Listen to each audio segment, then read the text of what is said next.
بسم اللہ الرحمن الرحیم۔ مطالبہ الفرقان، سورہ القوثر، نمبر 108 مکی۔ قرآن مجید کی تفسیر خود قرآن مجید سے از علامہ غلام احمد پرویز صاحب، اخذ و تلخیص محمد اکبر دکشت بھاردواج، نظر ثانی ڈاکٹر انعام الحق۔ بسم اللہ الرحمن الرحیم۔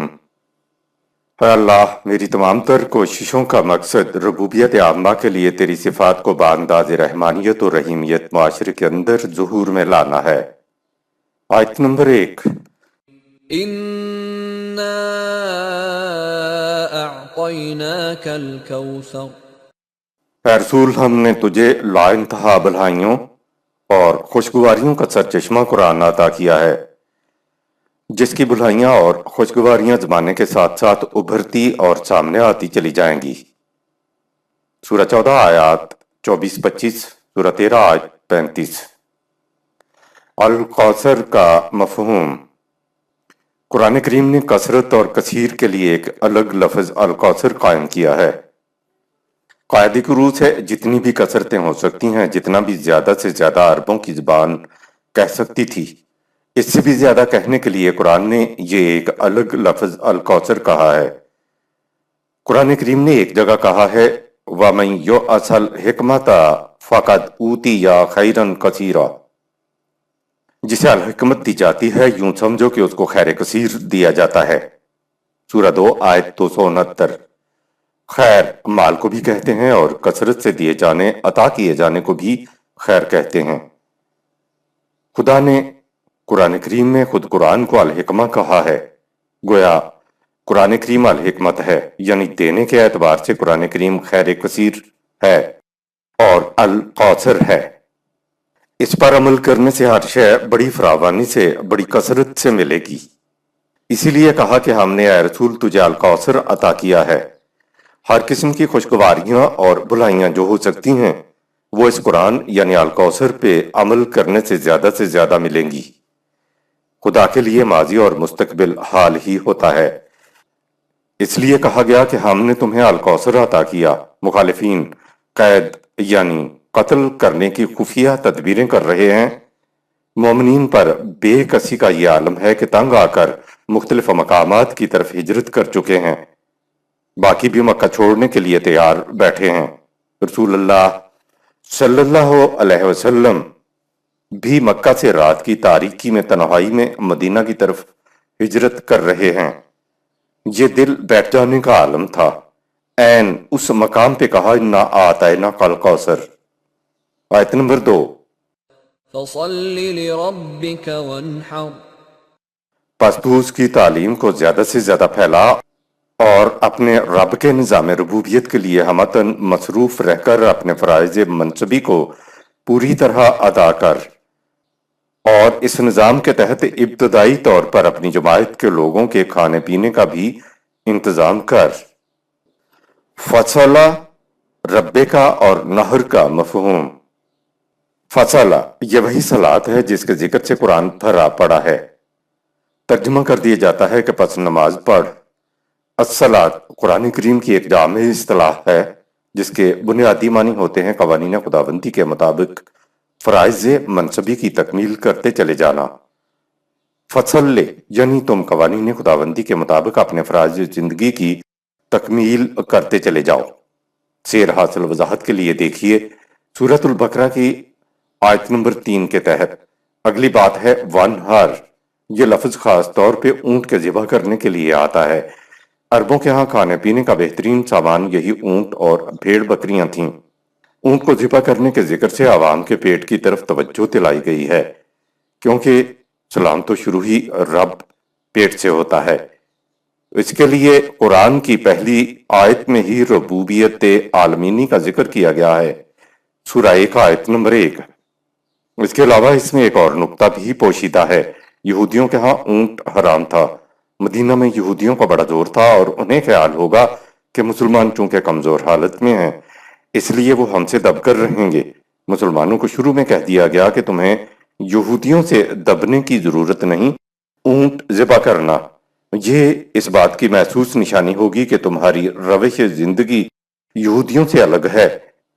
اس سے یہودیوں پر واضح ہو جائے گا کہ یہ جماعت جب ہماری خاطر اپنی روش میں تبدیلی نہیں کر سکتی تو حق و باطل کے معاملے میں کہاں ہم سے مفاہمت کرے گی۔ لے ربے کا یعنی فصل لے، تم قوانین خداوندی کے مطابق اپنے فرائض زندگی کی تکمیل اس طرح کرو کہ خدا کا نظام ربوبیت قائم ہو جائے۔ عید قربان پر قربانی کی سند قرآن سے نہیں ملتی۔ ہمارے ہاں عید قربان پر جو قربانی کی جاتی ہے اس کے لیے قرآن کریم سے کوئی سند نہیں ملتی۔ قرآن نے تو صرف حج کے اجتماع پہ جمع ہونے والوں کے متعلق یہ کہا کہ وہاں تم اپنی زیادہ تعداد میں وادی غیر جیزرہ میں جا رہے ہو تو اپنا سامان خورد و نوش اپنے ساتھ لے کر جاؤ۔ کھانے کا انتظام یہ بتایا کہ اپنی سواری سے فالتو جانور اپنے ساتھ لے جاؤ۔ بتا دیا کہ یہ جانور مقدس نہیں ہیں، تم ان پر سواری بھی کرو اور برائے فروخت سامان بھی لاد کر لے جاؤ۔ فالتو جانوروں کو وہاں حج کے ایام میں ذبح کرو، خود بھی کھاؤ اور وہاں کے محتاجوں کو بھی کھلاؤ۔ قرآن کریم میں مروجہ قربانی کا کہیں ذکر نہیں ہے، بس خوراک کی غرض سے جانوروں کے ذبح کے متعلق صرف اتنا ہی آیا ہے۔ اس زمانے میں کولڈ سٹوریج تو تھے نہیں، خوراک کو محفوظ نہیں کیا جا سکتا تھا، اس لیے حج کے موقع پر خوراک کے طور پر چلتا پھرتا جانوروں کا کولڈ سٹوریج بتا دیا جو اپنے قدموں پر چلتا ہوا ساتھ ساتھ جائے گا، اور جہاں تمہیں ضرورت پڑے ضرورت کے مطابق ان کو ذبح بھی کر لو اور دوسروں کو بھی کھلاؤ۔ یہ جو حج کے موقع پر مروجہ انداز میں ہر حاجی کئی قربانیاں دیتا ہے اور پھر ساری دنیا کے مسلمان اپنی اپنی جگہ ہر گلی کوچے کے اندر قربانیاں دیتے ہیں، لیکن قربانی کی اصل و حقیقت حج کے موقع پر خوراک کا بندوبست تھا اور بس۔ قربانی کے جواز میں علماء اکرام یہ آیت پیش کرتے ہیں کہ فَصَلِّ لِرَبِّكَ وَانْحَرْ سورہ 108 آیت نمبر 2، اور ترجمہ کیا جاتا ہے کہ پس اپنے رب کے لیے نماز پڑھ اور قربانی کر۔ وانہر کا ترجمہ قربانی کر کیا جاتا ہے۔ اگر وانہر کے معنی قربانی ہے تو یہ فریضہ ہر ایک شخص پر ایسا ہی فرض ہوگا جیسا کہ نماز ادا کرنے کا فریضہ ہے، لیکن علماء کہتے ہیں کہ قربانی فرض نہیں ہے، واجب ہے، سنت ہے۔ وانہر سے تو قربانی فرض ہو جاتی ہے، تو قربانی واجب یا سنت کیسے ہو گئی؟ نہر سینے کے اوپر کے مقام کو کہتے ہیں۔ عربی میں یہ لفظ بڑے ہی معنی میں استعمال ہوتا ہے۔ نمبر 1، اس کے معنی ہوتے ہیں سینے پہ ہاتھ باندھنا۔ نمبر 2، چھاتی نکال کے چلنا۔ نمبر 3، سینے تک ہاتھ لے جانا۔ اور نمبر 4، عربوں کے ہاں اونٹ کو ذبح کرنے کے لیے بھی یہ لفظ بولا جاتا ہے، گائے بھیڑ بکری کے ذبح کے لیے یہ لفظ نہیں بولا جاتا۔ اگر اس لفظ سے مراد قربانی ہی لی جائے تو پھر صرف اور صرف اونٹ کی قربانی ہو سکتی ہے۔ اس کے علاوہ سینے کے اوپر مقام پہ انسان کا علم ہوتا ہے، اس لیے عربوں کے نزدیک کسی معاملہ کے تمام پہلوؤں پہ غور و فکر کر کے اس پر حاوی ہو جانے کے معنی بھی لیتے ہیں۔ اس صورت میں پہلی بات تو یہ کہی گئی کہ گھبراؤ مت، اس قرآن کے ذریعے تمہیں الکوثر مل گیا ہے، اور اس دوسری آیت میں کہا کہ تم قرآن کی تعلیم کو پھیلاتے چلے جاؤ، نظام ربوبیت قائم کرو، اپنے فرائض کی سرانجام دہی کرتے چلے جاؤ، اور پیش آمدہ معاملات کے تمام گوشوں پر نہایت عمدگی سے نگاہ دوڑا کر ان پر حاوی ہوتے چلے جاؤ۔ وانہر کے معنی صرف اور صرف اونٹ کو ذبح کرنا ہے۔ یہ حکم اس لیے دیا گیا کہ یہود کے ہاں اونٹ حرام ہے۔ یہودیوں کو چیلنج دینا مقصود تھا کہ ہم مسلمان دب کے نہیں رہیں گے اور نہ ہی دین کے معاملے میں کسی قسم کی مفاہمت کریں گے۔ آپ حیران ہوں گے کہ مدینہ پہنچ کر جو پہلا مشترکہ شہری ہونے کی حیثیت سے معاہدہ کیا گیا ہے، جسے میثاق مدینہ کہتے ہیں، تو وہ برابری کی بنیاد پر ہوا تھا۔ اس صورت سے پہلے سورہ المعون میں کہا گیا تھا کہ طعام مسکین کا انتظام کرو، یہ تمہاری صلاۃ ہے، سورہ 107 آیت نمبر 3۔ اب اس صورت میں کہا گیا ہے کہ ہجرت کر کے مدینہ جاؤ تو فرائض منصبی کی سرانجام دہی کرو اور غریبوں محتاجوں کو اچھے سے اچھا کھانا کھلاتے چلے جاؤ، اور پھر تم دیکھنا کہ کس طرح الکوثر تمہیں مل جاتا ہے۔ آیت نمبر 3، ان شانئک هو الابتر۔ گھبراؤ نہیں، یقیناً آخر کار تو دیکھے گا کہ جو لوگ تیرے نظام ربوبیت کی مخالفت کر رہے ہیں ان کا نام و نشان تک مٹ جائے گا، اور یہی نظام جو خیر کثیر کا سرچشمہ آگے چلے گا۔ اونٹ کے ذبح کا حکم دینے سے لگتا یہ ہے کہ یہ سورہ ہجرت سے کچھ ہی عرصہ قبل نازل ہوئی تھی۔ مکہ میں تو قریش رسول اللہ صلی اللہ علیہ وسلم اور مسلمانوں کی جڑ کاٹنے کے درپے تھے۔ اس آیت میں کہا یہ جا رہا ہے کہ مکہ کے مخالفین اور مدینہ کے سرفرے یہودیوں کی جڑ کٹ جائے گی، ان کا نام و نشان مٹ جائے گا، اسلام کے خلاف کشمکش ختم ہو جائے گی۔ یہ اس وقت کہا جا رہا ہے جب مسلمان بے چارگی میں، بے بسی اور بے کسی میں مکہ سے مدینے کی طرف جا رہے ہیں۔ قصب دین کے مقابلے میں تصدیق دین ہے۔ خدا نے کہا کہ صبر و استقامت کے بدلے میں تمہیں خیر کثیر ملے گا اور تمہارے دشمنوں کی جڑیں کٹ جائیں گی۔ چونکہ جتنی پاکیزہ روحیں تھیں وہ مکی دور میں اسلام کی طرف کھنچ کے آ گئی تھیں، مزید کے ایمان لانے کی امید نہ رہی تھی، اس لیے سازگار جگہ مدینہ کی طرف ہجرت ہوئی۔ اگلی سورہ الکافرون میں علیحدگی کا دو ٹوک اعلان ہے۔ صدق اللہ العظیم۔ بسم اللہ الرحمن الرحیم۔ سورہ الکافرون نمبر 109 مکی۔ بسم اللہ الرحمن الرحیم۔ اے اللہ، میری تمام تر کوششوں کا مقصد ربوبیت عامہ کے لیے تیری صفات کو بانداز رحمانیت و رحیمیت معاشرے کے اندر ظہور میں لانا ہے۔ ابتدائیہ، یہ صورت براہ راست قریش یا ان جیسی ذہنیت کے لوگوں سے مخاطب ہے جو لوگ رسول اللہ صلی اللہ علیہ وسلم کی دعوت کی مخالفت کر رہے تھے۔ ان کو راہ راست پر لانے کے لیے آپ صلی اللہ علیہ وسلم نے کافی وقت صرف کر دیا تھا۔ آپ نے ہر ممکن کوشش کی کہ یہ تباہی سے بچ جائیں۔ 13 سال گزرنے کے بعد اب کوئی امید باقی نہیں رہی تھی کہ یہ صحیح راستہ اختیار کر لیں گے، لیکن دوسری طرف کافر ابھی تک یہی امید لگائے بیٹھے تھے کہ یا تو رسول اللہ صلی اللہ علیہ وسلم ہار تھک کر اپنی دعوت کو ختم کر دیں گے، یا آپ صلی اللہ علیہ وسلم ان کفار سے مفاہمت کر لیں گے۔ یہی وجہ تھی کہ کفار اپنی باطل امید کی روح سے دعوت کو قبول نہیں کر رہے تھے، لہذا دو ٹوک بات کرنے کا وقت آ گیا تھا۔ عام دنیا کے اندازے کے مطابق، ہر سیاست کے نقشے کے مطابق مسلمان مکہ سے جان بچا کر بھاگے جا رہے ہیں، تو عین اس مقام پہ رسول اللہ صلی اللہ علیہ وسلم کی زبان مبارک سے اعلان کرایا جاتا ہے، قل یا ایھا الکافرون، آیت نمبر 1۔ قل یا ایھا الکافرون، اے رسول کافروں سے بات کھول کر کہہ دے کہ، آیت نمبر 2، لا اعبد ما تعبدون، ہمارے درمیان مفاہمت کا کوئی امکان نہیں ہے، کیونکہ میں ان کی اطاعت و محکومی کبھی اختیار نہیں کروں گا جن کی تم نے پوجا پرستش اختیار کی ہوئی ہے۔ عابدو کا مفہوم، جب یہ لفظ کافروں کی نسبت سے بولا جائے گا تو اس کا مطلب ان کے عقیدے کے مطابق وہ ہوگا جو کافر عبادت سے لیتے ہیں، یعنی پرستش اور پوجا پاٹ، اور جب یہ لفظ مسلمانوں کی نسبت سے بولا جائے گا تو اس کا مطلب ان کے عقیدے کے مطابق وہ ہوگا جو مسلمان عبادت سے لیتے ہیں، یعنی قوانین خداوندی کی اطاعت و محکومیت۔ قوانین خداوندی کی اطاعت اور محکومیت ہی عبادت خداوندی ہے۔ اس اعلان سے ایسا معلوم پڑتا ہے کہ جیسے کہا جا رہا ہو کہ سن لو، تم نے جو کچھ کرنا تھا اس کی انتہا ہو چکی ہے، تم نے سب کچھ کر کے دیکھ لیا، تم سمجھتے تھے کہ میں تمہاری اذیتوں، مصیبتوں، تکلیفوں سے ڈر کر جھک جاؤں گا، تم نے بڑی کوشش کی کہ میں تم سے مفاہمت کر لوں، لیکن سن لو، تمہاری اور میری منزل الگ الگ ہیں، ہمارے راستے بھی جدا جدا ہیں، ہمارے مقاصد اور ان کے حصول کے ذرائع بھی الگ الگ ہیں، تمہارے معبود الگ ہیں، میرا معبود الگ ہے، تم عبادت سے مراد پرستش اور پوجا پاٹ لیتے ہو، اور میرے نزدیک عبادت خداوندی سے مراد خدا کے قوانین کی اطاعت اور محکومیت ہے۔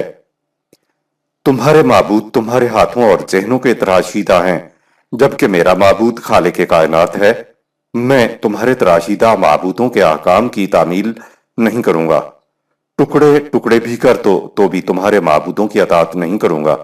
بڑا ہی جرت مندانہ اعلان ہے یہ۔ آیت نمبر 3۔ ولا أنتم عابدون ما أعبد اور نہ ہی تم اس کے قوانین کی اطاعت و محکومیت اختیار کرنا چاہتے ہو جس کے قوانین کی اطاعت و محکومیت میں اختیار کیے ہوئے ہوں۔ آیت نمبر 4۔ ولا أنا عابد ما عبدتم ہم بھی ان کی اطاعت کبھی نہیں کریں گے جن کی تم پوجا پرستش کرتے چلے آ رہے ہو۔ میں جو کہہ رہا ہوں کہ تمہارے معبودوں کی محکومیت کبھی اختیار نہیں کروں گا تو اس کی دلیل یہ ہے کہ ما عبدتم، میں نے تو نبوت سے پہلے بھی ایسا نہیں کیا، تو اب نبوت کے ملنے کے بعد تو سوال ہی نہیں پیدا ہوتا۔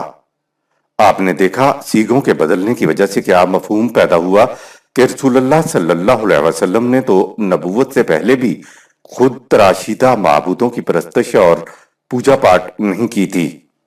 آیت نمبر 5۔ ولا أنتم عابدون ما أعبد اور نہ تم نے کبھی اس کے قوانین کی اطاعت کی ہے جس کے قوانین کی اطاعت و محکومیت میں کرتا چلا آ رہا ہوں۔ آیت نمبر 6۔ لكم دينكم ولي دين اے کافرو، لگتا ہے کہ ہم کبھی ایک نقطے پر جمع نہیں ہو سکتے، اس لیے تمہارے اعمال کے نتائج تمہارے لیے اور میرے اعمال کے نتائج میرے لیے ہیں۔ اعمال کے نتائج خود بتا دیں گے کہ آخر کار کامیابی کس کے حصے میں آتی ہے۔ سورہ 6 آیت 136، سورہ 10 آیت 41، سورہ 42 آیت 15، سورہ 60 آیت نمبر 14، سورہ 15 آیت 85، سورہ 73 آیت نمبر 10۔ لکم دینکم ولی دین، اس کے معنی یہ نہیں ہے کہ تمہارا دین تمہارے لیے اور میرا دین میرے لیے۔ دین کے معنی اعمال کا نتیجہ بھی ہوتا ہے، لہذا مفہوم ہوگا کہ تمہارے اعمال کے نتائج تمہارے لیے اور میرے اعمال کے نتائج میرے لیے ہیں۔ ایک اور مقام پہ ہے وَإِن كَذَّبُوكَ فَقُل لِّي عَمَلِي وَلَكُمْ عَمَلُكُمْ أَنتُم بَرِيئُونَ مِمَّا أَعْمَلُ وَأَنَا بَرِيءٌ مِّمَّا تَعْمَلُونَ۔ اگر یہ نہیں مانتے، تکذیب کرتے ہیں، تو ان سے کہہ دو کہ میرے اعمال میرے لیے ہیں، جو کچھ تم کرتے ہو وہ تمہارے لیے ہے، جو کچھ میں کرتا ہوں اس کی تم سے باز پرس نہیں ہوگی، اب جو کچھ تم کرو گے میں اس سے بری ذمہ ہوں۔ سورہ 10 آیت نمبر 41۔ ایک اور مقام پہ ہے قل يا قوم اعملوا على مكانتكم إني عامل فسوف تعلمون من تكون له عاقبة الدار۔ سورہ 6 آیت نمبر 135۔ ان سے کہہ دو کہ تم اپنے پروگرام کے مطابق کرتے چلے جاؤ، میں اپنے پروگرام کے مطابق کروں گا، عنقریب نتائج بتا دیں گے کہ کون سچا تھا اور کون جھوٹا تھا۔ حضرت ابراہیم علیہ السلام جب ہجرت پر روانہ ہوئے تو اپنی قوم سے کہا وَقَالَ إِنِّي ذَاهِبٌ إِلَىٰ رَبِّي سَيَهْدِينِ، سورہ 37 آیت نمبر 99۔ میں اپنے رب کی طرف چلا، وہ یقیناً میری رہنمائی ایسے ماحول کی طرف کر دے گا جو اس کے نظام کے قیام کے لیے سازگار ہو۔ الہ ربی، سورہ 37 آیت 99۔ خدا کی طرف جانے سے مراد یہ ہے کہ میں چلا اس ماحول کی طرف جو خدا کے نظام ربوبیت کی تشکیل کے لیے زیادہ سازگار ہے۔ ایک اور مقام پہ ہے انی مہاجر الی ربی، سورہ 29 آیت نمبر 26۔ لو، میں چلا اپنے رب کی طرف، اور اس صورت میں ہجرت سے قبل رسول اللہ صلی اللہ علیہ وسلم کی زبان مبارک سے کہلوایا لکم دینکم ولی دین۔ بسم اللہ الرحمن الرحیم۔ سورہ الناصر نمبر 110 مدنی۔ بسم اللہ الرحمن الرحیم۔ اے اللہ، میری تمام تر کوششوں کا مقصد ربوبیت عامہ کے لیے تیری صفات کو بانداز رحمانیت و رحیمیت معاشرے کے اندر ظہور میں لانا ہے۔ ابتدائیہ۔ مکہ کے ہر طرف سے ناسازگار حالات میں محمد صلی اللہ علیہ وسلم دعوت خداوندی کو عوام تک پہنچانے کے لیے مصائب، مشکلات اور مخالفتوں کی پرواہ نہ کرتے ہوئے سب بڑے صبر و استقامت سے مسلسل محنت اور مشقت کرتے رہے، لیکن نتیجہ توقعات سے کہیں کم نکل رہا تھا۔ تو آپ صلی اللہ علیہ وسلم کے دل کی کیا حالت ہوگی؟ قرآن کریم میں بعض مقامات ایسے بھی ہیں جہاں سے پتہ لگتا ہے کہ حضور نبی اکرم صلی اللہ علیہ وسلم کے دل میں بھی یہ خیال پیدا ہوا تھا کہ بار الہ، کیا میری زندگی اس تگ و تازی میں گزر جائے گی، اور کیا میں اپنی محنت کے ثمرات کو اپنے سامنے بھی دیکھ سکوں گا؟ وہاں کہا گیا کہ فطرت کے قوانین اٹل ہوتے ہیں، وہ کسی کے جذبات کی رعایت نہیں کرتے۔ وہ مہلت کا عرصہ جو ان قوانین نے متعین کر رکھا ہے، کسی کی خاطر اس میں تخصیص یا کمی نہیں کی جا سکتی۔ تمہارا کام محنت کیے جانا ہے۔ فَإِنَّمَا عَلَيْكَ الْبَلَاغُ وَعَلَيْنَا الْحِسَابُ سورہ 13 آیت نمبر 40۔ تیرا کام اس ضابطۂ حیات کو لوگوں تک پہنچانا ہے۔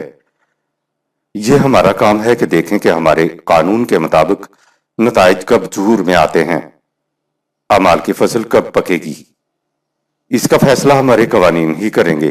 یہ محمد صلی اللہ علیہ وسلم کی کتنی بڑی خوش بختی تھی کہ آپ صلی اللہ علیہ وسلم کی حیات طیبہ ہی میں یہ فصل پک گئی۔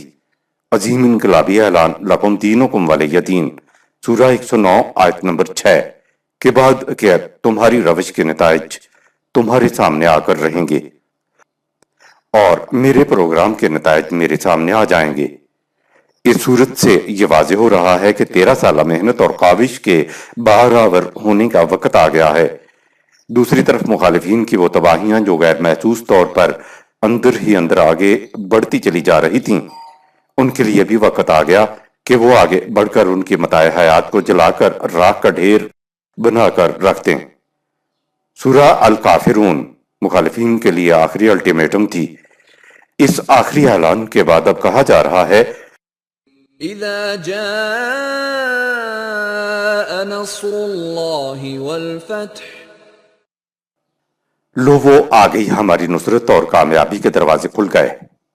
دنیا کے ہر پروگرام میں جب کامیابی کی گھڑی آ جاتی ہے تو پروگرام ختم ہو جاتا ہے۔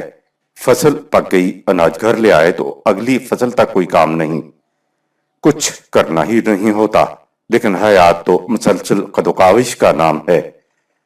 اس میں کوئی مقام بھی ایسا نہیں آتا جسے آپ آخری مقام کہہ سکیں یا سستانے کا مقام کہہ سکیں۔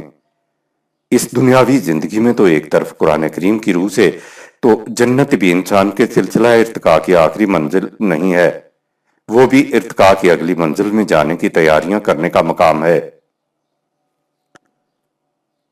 آیت نمبر 1۔ اذا جاء نصر اللہ والفتح، جب قوانین خداوندی پر عمل کرنے کے نتیجے میں تجھے غلبہ و نصرت حاصل ہو جائے، مخالفین کی مخالفت ختم ہو جائے اور دین خداوندی کے لیے دروازے چاروں طرف کھل جائیں۔ نصرت کا مفہوم خدا کی مدد و نصرت کے لیے ہمارے ذہنوں میں تو یہ ہے کہ یوں ہی غائبانہ طور پہ خدا کی طرف سے کوئی مدد آیا کرتی ہے۔ وہ فرشتے آیا کرتے ہیں، وہ تلواریں چلایا کرتے ہیں، وہ تیر چلایا کرتے ہیں۔ پرانے زمانے میں تو فرشتے کا لفظ کہتے تھے، لیکن آج کہا جاتا ہے کہ سبز پگڑیوں والے، سفید اماموں والے سن 1965 کی پاک بھارت جنگ میں دشمن کے بموں کو راوی دریا کے اندر بہا دیا کرتے تھے۔ ہمارے ذہنوں میں تو نصرت سے غائبانہ مدد کا تصور ہی آتا ہے کہ جس میں انسان کی اپنی کاوش کو کوئی دخل نہ ہو۔ اس آیت میں لفظ نصر آیا ہے۔ نصر کے معنی ہم نے نصرت کی ہے، اور نصرت کے معنی ہم نے مدد کی ہے، اور مدد کے متعلق ہمارا تصور مدد غائبانہ ہے۔ دراصل نصرت کے معنی ہے بھرپور بارش کا برسنا۔ بارش تو خدا کے قانون کے مطابق برستی ہے، لیکن یہ اسی کو فائدہ دے سکتی ہے جس نے اپنی مہلت کے دنوں میں اپنی زمین کو بارش کے پانی کو اپنے سینے میں سمیٹنے کے لیے تیار کیا ہو۔ جس نے زمین کو تیار نہیں کیا ہوگا بارش اس کو فائدہ نہیں دے سکتی۔ بارش سے فائدہ حاصل کرنے کے لیے ضروری ہے کہ کسان ہل چلا کر زمین ہموار کرے، زمین اور بارش کے درمیان ایک رابطہ قائم کرے تاکہ پانی زمین کے سینے میں سمو جائے۔ ایسی تیار زمین میں فصل اگتی ہے اور پکتی ہے۔ بارش یعنی نصرت اتنا ہی کرتی ہے۔ ایسا کبھی نہیں ہوتا کہ کسان زمین نہ سنوارے، گھر میں بیٹھا رہے، بارش برس جائے اور اس کا گھر دانوں سے بھر جائے۔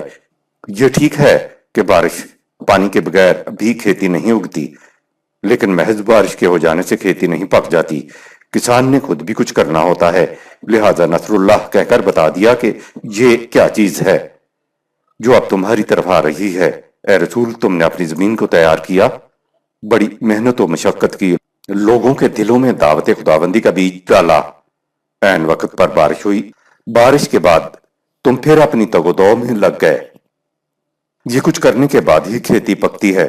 وہی خداوندی اور انسانی محنت کے درمیان جب صحیح امتزاج ہو جاتا ہے، یعنی جب وہی اور انسانی محنت میں بارش اور تیار کھیت کا سا تعلق بن جاتا ہے تو پھر خوشگوار نتائج مرتب ہوتے ہیں۔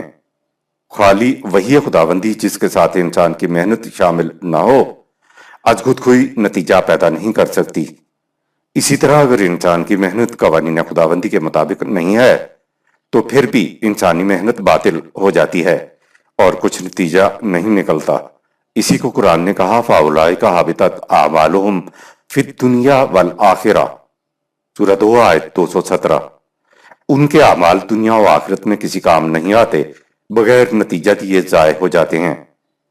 لیکن جب وہی خداوندی اور انسانی سعی و کاوش دونوں آپس میں ہم آہنگ ہو جاتی ہیں تو پھر محسوس نتائج آنکھوں کے سامنے آتے ہیں۔